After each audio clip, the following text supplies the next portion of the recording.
Good morning, boys and girls. Sorry I'm not here this morning. I have a meeting, but I will be back at 11. So we are going to read a chapter of Wish. You are going to listen carefully. Previously on Wish, we left off with them finding Wishbone, and Charlie does something big. She apologizes to Howard, and we see this big change in her over the course of time as she learns stability and she learns loyalty, that there are people who care about her. And at the end, she tries to figure out what Howard's wishing for, and he says it will never come true. So this is chapter 20. When Bertha told me Jackie was coming to visit, my thoughts bounced every which way. I was excited as all get out to see her. I'd missed her like crazy and hoped she'd been missing me too. But I had some of old Scrappy's anger simmering inside me. It seemed like she was so busy being happy that she didn't have time to think about me. The day we were going to pick her up at the bus station in Asheville, I spent the morning practicing tricks with Wishbone. I wanted Jackie to see how smart he was and how much he loved me. Then I tried to make my room look like a real bedroom and not like a place to store canning jars. First, I pulled my bedspread way up so it covered my Cinderella pillowcases.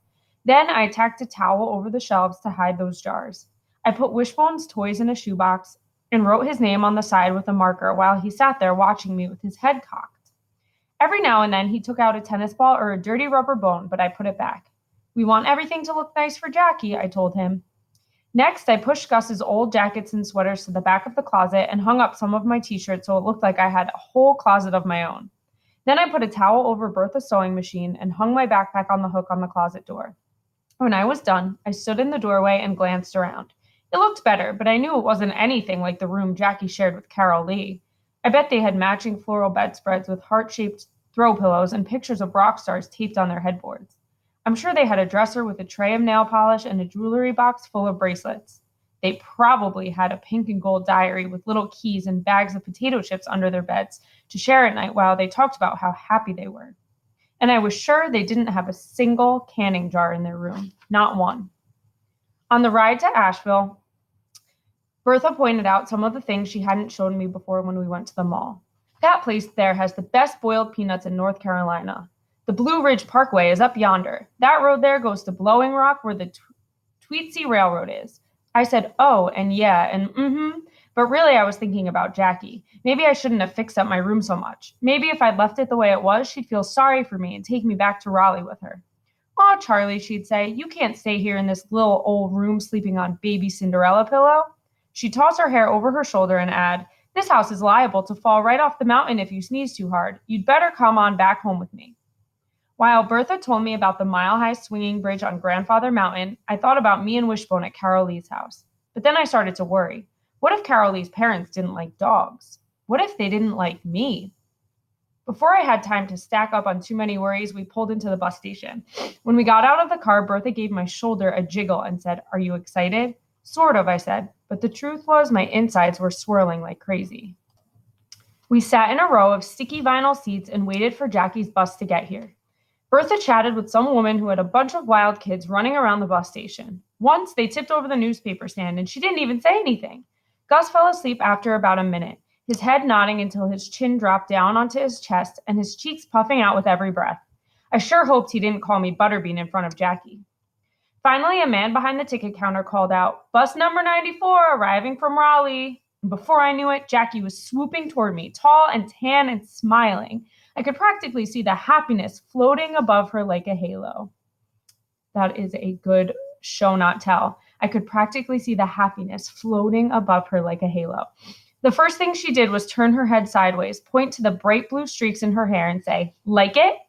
It's okay," I said.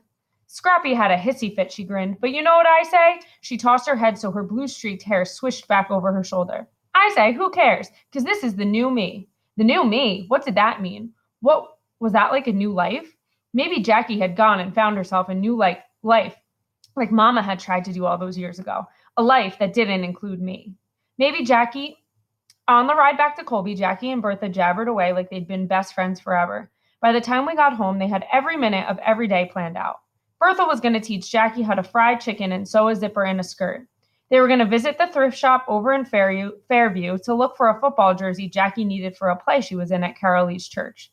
They were going to pick squash in the garden for Jackie to take back to Raleigh, and Bertha was going to share her super secret recipe for squash casserole with cream of mushroom soup. On and on, jabber jabber. Hello, I thought, what about me? Anybody want to do something with me? Bertha must have read my mind or noticed my slumping shoulders, because when we got out of the car, she said, and I bet Charlie's dying to show you around Colby. She knows every nook and cranny now. She winked at me. Right, Charlie? I guess. And just wait until you see Wishbone, Bertha said. As soon as we got inside, Wishbone came leaping toward us, ears flapping and tail wagging. I knelt down and let him lick my face. Ew, Jackie said. Don't let a dog tongue get in your mouth. He's just kissing me. I pressed my cheek against his nose. He loves me. Jackie made a face. And watch this, I said.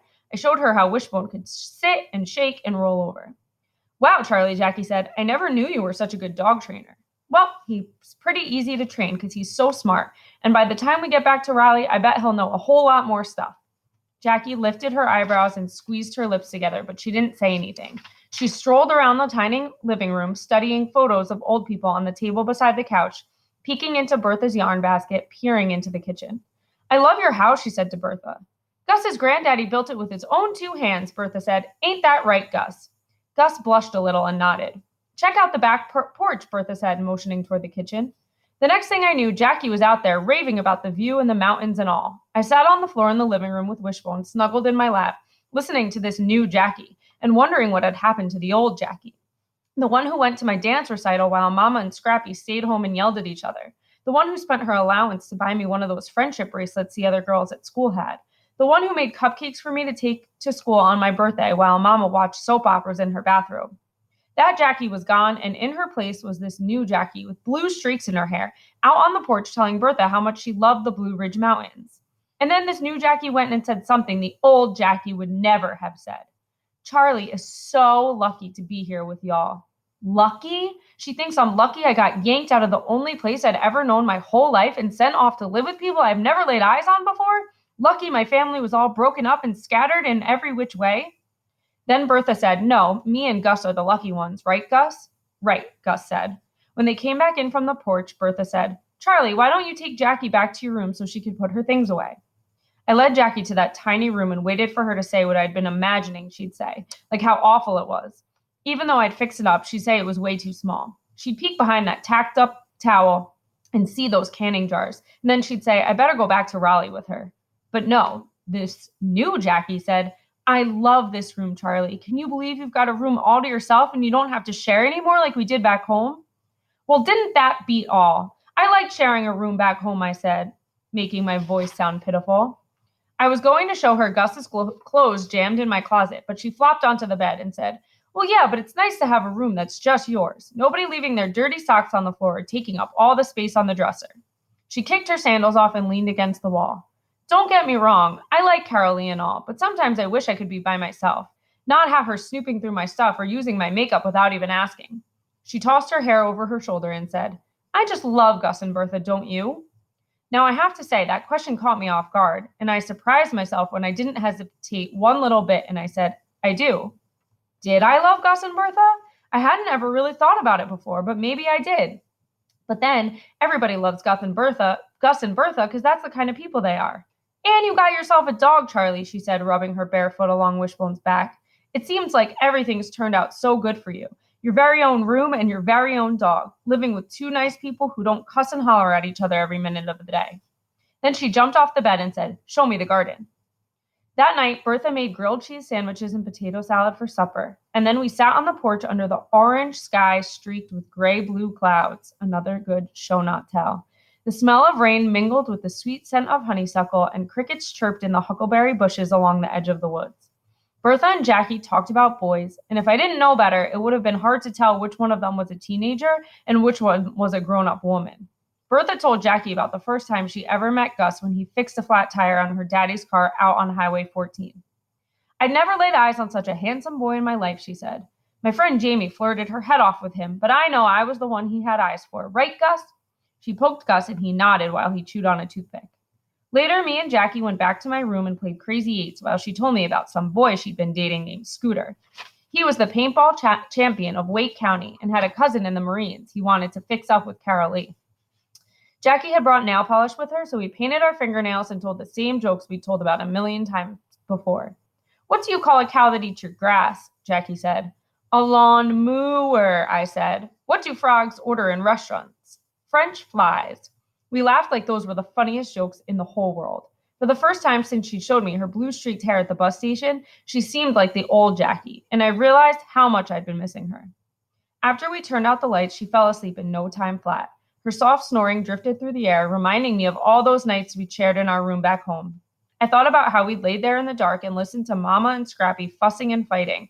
When I was little, sometimes I'd crawl in bed with Jackie and she would sing right in my ear so I couldn't hear the mean words they hurled at each other. Now here we were sleeping in the same room together again, Jackie in my bed and me in a sleeping bag on the floor with Wishbone. Except this time, the only sounds I heard were Jackie's soft snoring and the bullfrogs down in the woods. And then I thought about Jackie raving about this house and that porch in my very own room. In my head, I could still hear her saying how she just loved Gus and Bertha and telling me how everything's turned out so good for me. But then I thought, what's so good about being tossed out of my own house and riding the bus with those giggling kids and feeling for all the world like a stray dog with no place to call home? I hugged Wishbone closer and kissed his nose. While my thoughts bounced around so much, they finally wore me out and I fell asleep. So this new Jackie she thought was going to come and tell her how amazing her life was, but really, Jackie's noticing how amazing Charlie's life is. So what you are going to do next is you are going to read your realistic fiction book. You can set a timer for 25 minutes, and I want you to stop and jot. There are some ideas in the daily agenda. This is a free stop and jot. You can stop and jot on the back page of a session, so any blank page that you find, or you may use Post-its and stick them in your book. But I want you to jot at least twice. Anything about your character? Do you see a change? Is the author showing you a pattern? You can stop and jot about a really good time the author shows instead of tells. You can jot about something surprising. You can jot about the mood. The mood with Jackie and Charlie telling jokes is a light and fun mood that Charlie has been needing.